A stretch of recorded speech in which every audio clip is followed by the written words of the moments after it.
Hello everyone. I'll continue with the remaining part of chapter 10 in this lecture. So now we look at the market for debt securities. So it's generally over the counter, but it is much more stable than the stock market. So if you recollect in the previous lecture, we looked at the uh, price trend for bond index as well as stock index. The uh, bond index price fluctuated much less and it had a consistent upward trend. So it is, which shows that it is much more stable than the stock market. And it has grown rapidly and it is much larger than the stock market.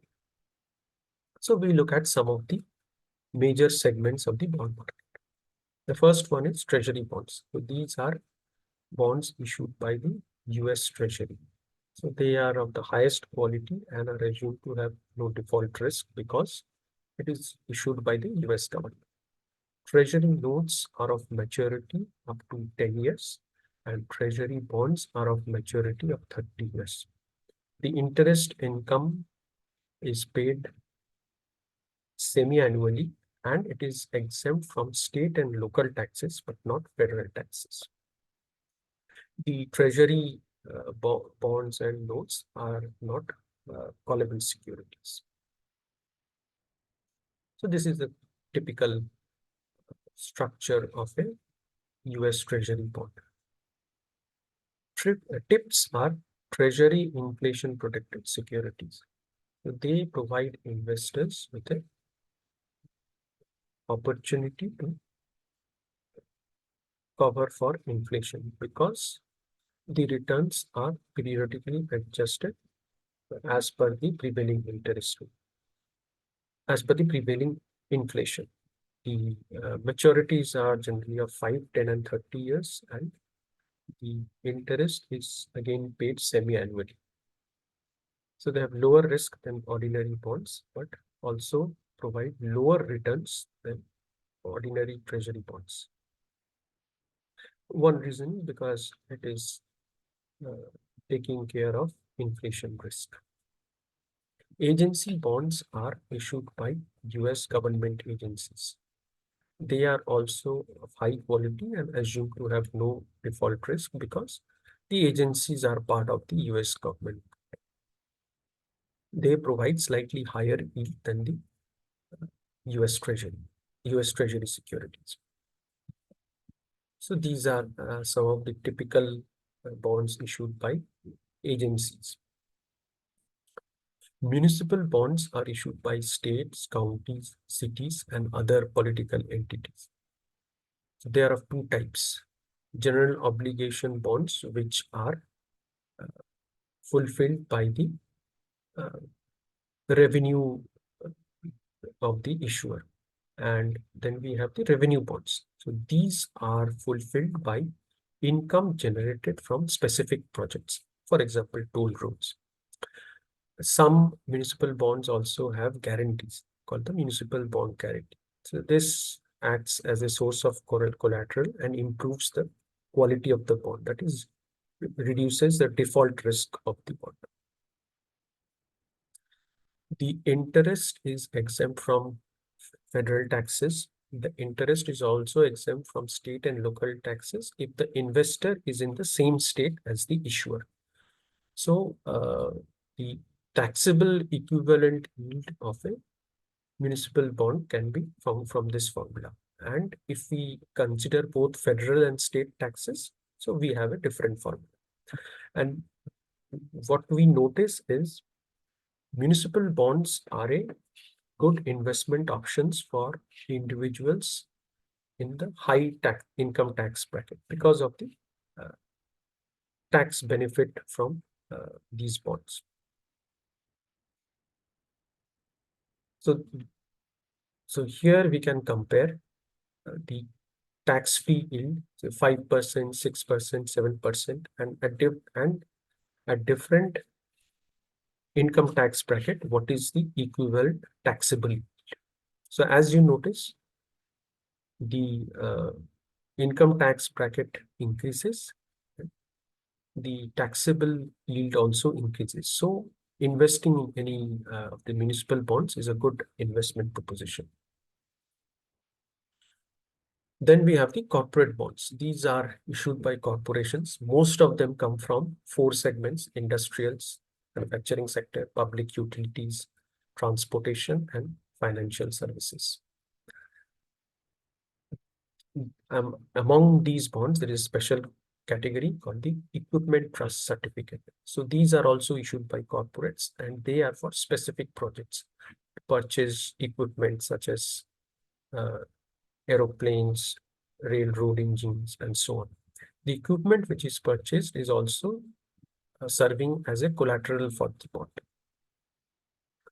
Then we have zero coupon bonds. They do not pay interest. They are sold at a discount at the beginning of maturity period, and they are repaid at par value at the end of the maturity period. So the difference between the discount price and the par value is seen as the notional interest income for the investors. The zero coupon bonds are subject to maximum price volatility among all types of bonds because of changes in interest rate. And for tax purpose, the notional interest is considered even though there is no explicit interest paid to the investor. Treasury strips are an innovation on zero coupon bonds. So the US government issues treasury securities which are bought by different security dealers. The security dealers then create zero coupon bonds based on the semi-annual interest payment as well as the principal payment on maturity, and they sell it to other investors. So as they receive payments from the US Treasury, they use it to pay off the zero coupon bonds they have sold to other investors. Then we look at some specialty issues. The first one is mortgage-backed securities. So this is a bond which is secured by a pool of mortgages.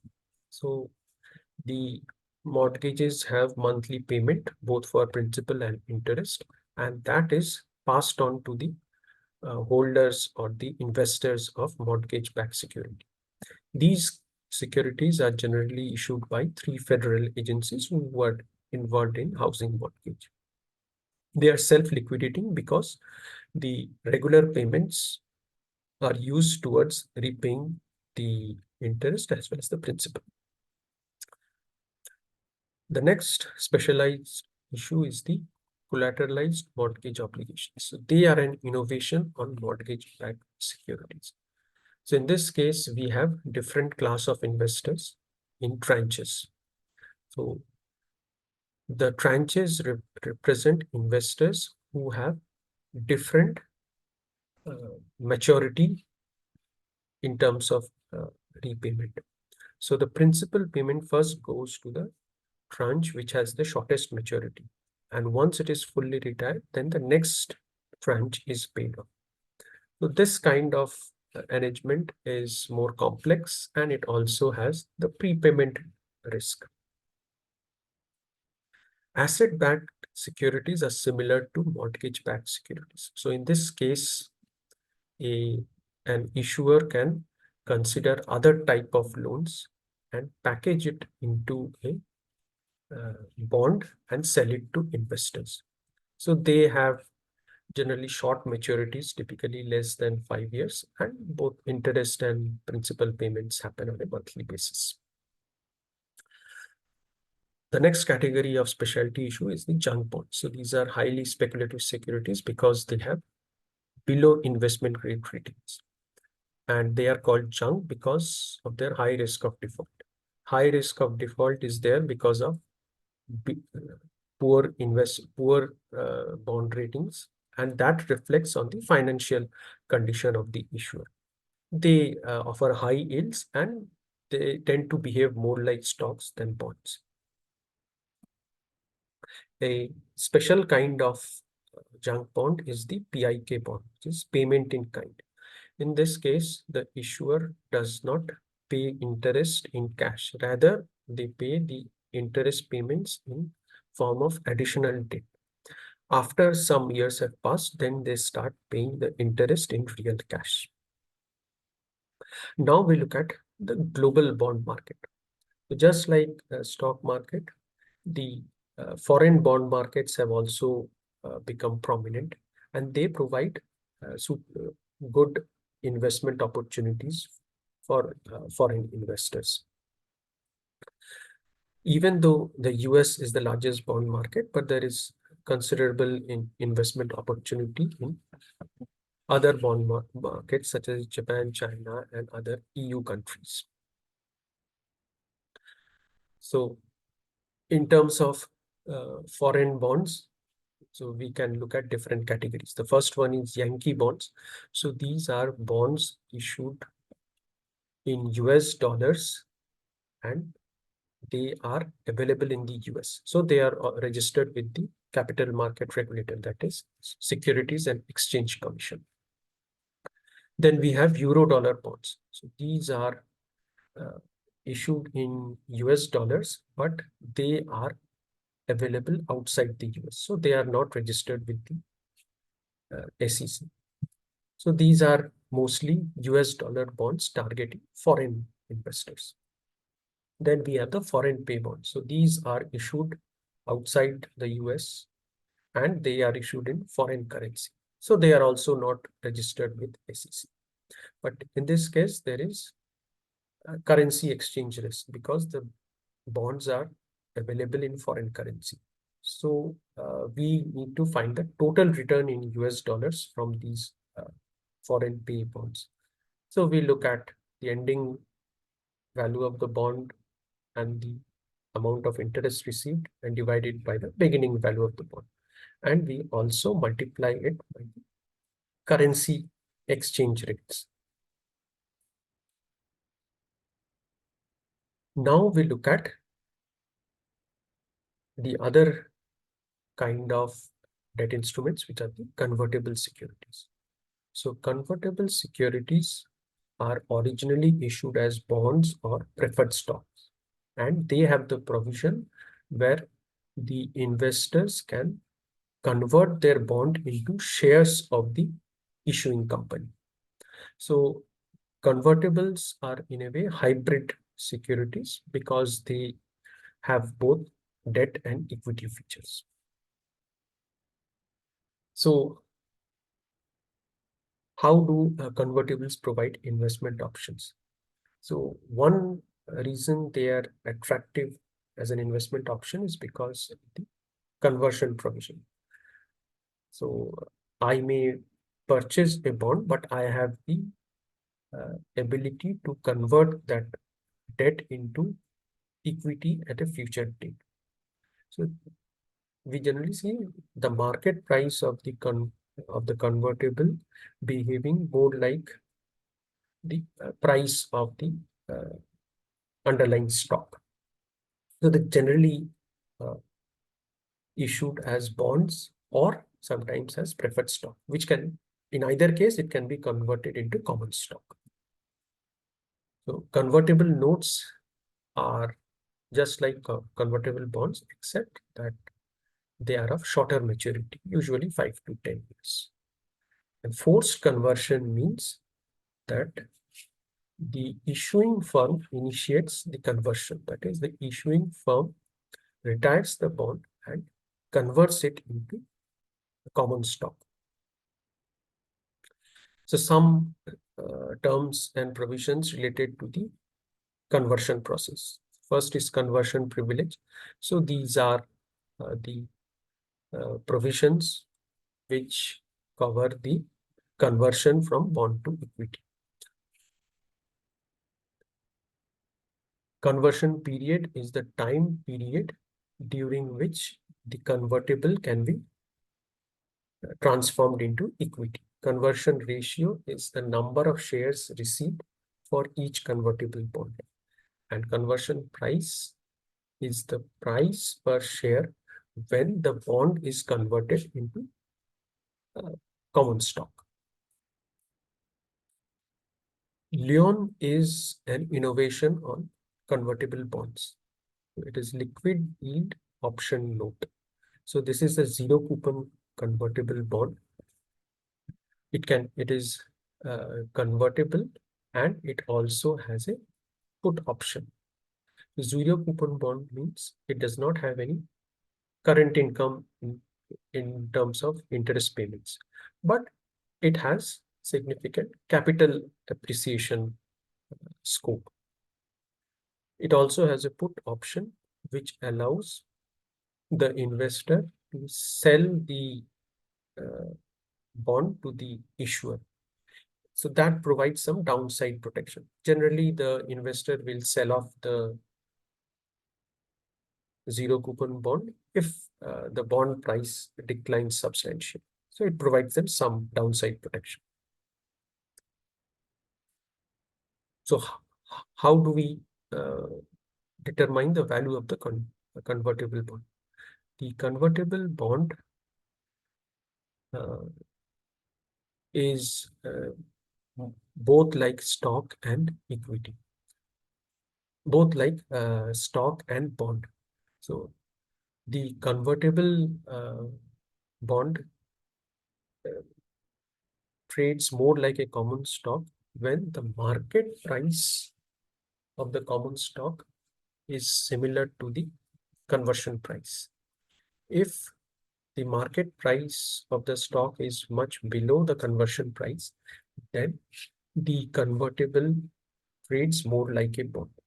So when it is trading like an equity, it provides value to investors like an equity instrument, and when it trades like more like a bond, it gives value or return to investors like a bond.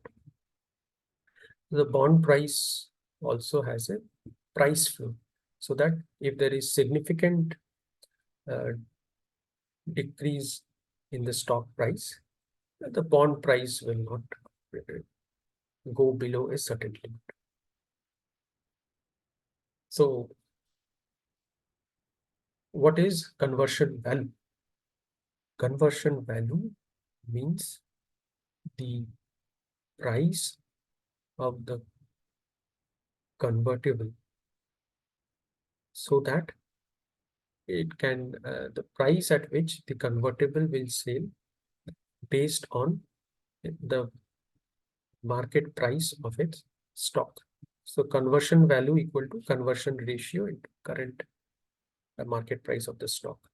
Conversion equivalent is similar. In this case, we try to find the price of the common stock so that it is what the present market price of the convertible bond. So in this case, current equivalent equal to conversion equivalent equal to market price of the bond divided by the conversion ratio. Conversion premium is the difference between the market price of the convertible and the conversion value. So investors are generally willing to pay a premium because there is current income added to the convertible. And also there is upside potential in terms of capital. So we have some conversion premium. Payback period is measured in terms of the time it will take to recover the conversion premium from the interest income on the convertible. So the formula is conversion premium. So difference between market price and conversion value, and dividing it by the difference of interest income from bond minus dividend income from the common stock. So what is the investment value of a convertible bond? So in this case, we consider a similar non-convertible bond. So it will have similar coupon rate, it will have similar par value and similar maturity. And we try to find the present value of such a non-convertible bond using the prevailing yield rates.